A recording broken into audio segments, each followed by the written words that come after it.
the guy that's the starter by the first quarter of the year is going to be Fields. And Week 4. I'll double down, and I'll say Trey Lance starts week 1 for the 49ers.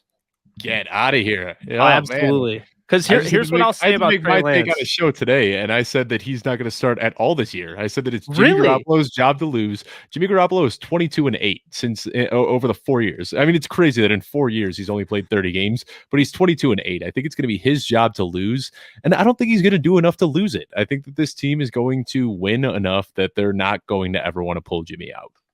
I just, man, Kyle Shanahan. Let's hear it though. Lay it on me, Jake. I want to hear. Kyle Shanahan's sitting there, right? He's got Trey Lance, my guy. He's also got my guy, Trey Sermon. You see what I mean with this? They get both my guys like that. But anyway, they got both my guys there.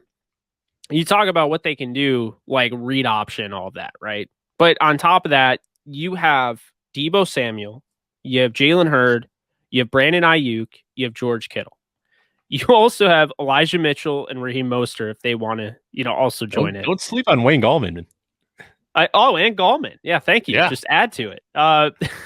So where I'm going with this is that, Trey Lance, a lot of people don't understand. He's not as much of a project as like ESPN would tell you he is. And it's funny because I realized Trey Lance called his own plays at North Dakota State. North Dakota State is the Alabama of the FCS. So they're a big time program. He didn't have the best weapons. He didn't have, the best guy he had was the offensive lineman whose name is totally escaping me right now that I think went to Tennessee. That's Dylan Radunes. That is who he had. There's not a Bruce Anderson there. There wasn't anybody like that. And I look at Trey Lance. One, he is one of the best deep ball throwers I've seen coming out of college. He is unbelievable. His accuracy is pinpoint instead of generally. And there's a lot of quarterbacks in the NFL that are still generally accurate. He is pinpoint accurate. That's 1. 2, great mechanics. 3, this guy is mobile as all hell. Something I think Jimmy G has a decent amount of. He's not horribly, he's mobile. I'll give him that. He's not a running quarterback. And that's where Trey Lance changes the game. Because when you look at, say, Russell Wilson, his first year, his rookie year, and how he got so comfortable is because he was able to move around and basically manipulate every defense, manipulate his view of the field, make things comfortable for him. Mm-hmm. And so I look at Trey Lance, a guy that's already shown you he can, call plays.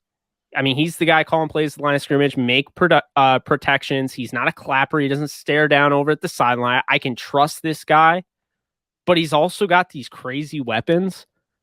I'm going to go with him over Jimmy G, and I think they are, because I think the thing is, everyone knows Jimmy Garoppolo. Like, he may have a great win-loss record, but my biggest thing is that everybody knows him. They know his tendencies. They know what he is. Trey Lance, these teams don't understand. So hey, I like it. I'm telling you, man, if you want to win that division, you got to go balls to the wall. You got to put everything on the table. And to me, the 49ers did not trade up to number 3 and make that ballsy move to play Jimmy Garoppolo and sit this one out on Trey Lance. They didn't get him for the long term. They did. They didn't just get him for the long term. They got him for now, because how are you going to stop? They wanted Stafford. So clearly they didn't even want Jimmy Garoppolo. They're like the Rams in an alternate universe where they weren't able to get rid of Goff. They were late to the party on Stafford. And so we're sitting here watching John Wolford and Jared Goff battle it out in training camp. That's where they are right now, because they didn't even want Jimmy Garoppolo to start. And so they do have Trey Lance, and I think he's going to start week 1. And keep in mind, last year, way harder for rookies to start last year. You didn't have preseason. This year, you got 3 games. So I think Trey Lance is going to show in preseason. You've seen those preseason darlings come out and everyone, but you know who was one of them? Russell Wilson. And it translated immediately. So am I comparing to Russell Wilson? No. Yeah. but also yes. And that's, I mean, honestly, like I'd love to see that as a Bears fan too for Justin Fields. Like I think that week 4 against the Lions makes the most sense if they want to ease him into the role. But part of me just like really wants to see him come out in the preseason and just wow everybody so much that they're like, well, we don't have a choice. We have to play this guy because he is just, worlds better than Andy Dalton. So that's kind of what I'm hoping for as a Bears fan too. I'm an Andy Dalton brutalizer. Like, people have said that I'm mean when I talk about Andy Dalton. I had Steve Weiss on, and I like thinly veil shot Andy Dalton, and he shot me down. He's like, I wouldn't say that. Andy Dalton didn't. And I was like, come on, Steve. Because I was just like we were talking about AJ Green, and I was saying, yeah, he kind of got held back a little bit by Andy Dalton. He quickly was like, no, he did. Stop that. Oh, come on, man. I don't know how much he was held back. AJ Green, all but the 1 year he was hurt, put up a 1,000-yard season with Andy Dalton.